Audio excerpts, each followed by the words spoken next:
គាត់ចាស់ឡើងស្ថិតនៅក្នុងភូមិចាស់ភូមិ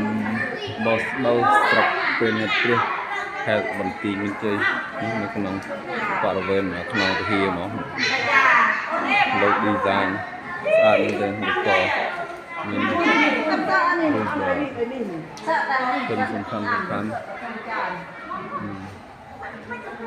នេះមានរូបសំណាក់ហ្នឹងសំខាន់ផងនៅទឹកទៅការ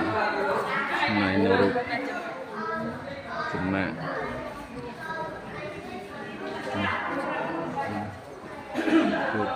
គឺមេគណៈកាត់ទៅពីចតការវត្តទៅវាសំណាក់ព្រមហា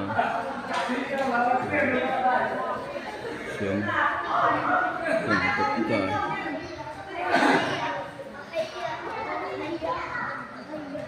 សំណាក់អគ្គមកសងទៀត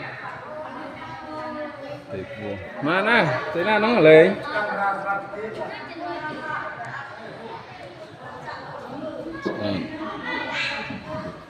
លេងណាកុំទៅតោនោះ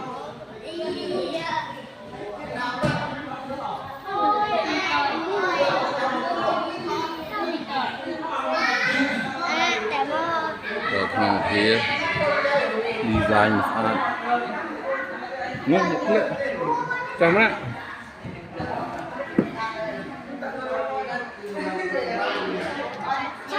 ហ្នឹងបងប្អូនក្នុងគឺមានរូបស្អាត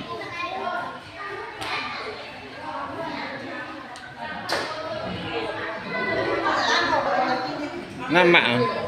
នេះជួយទៅណា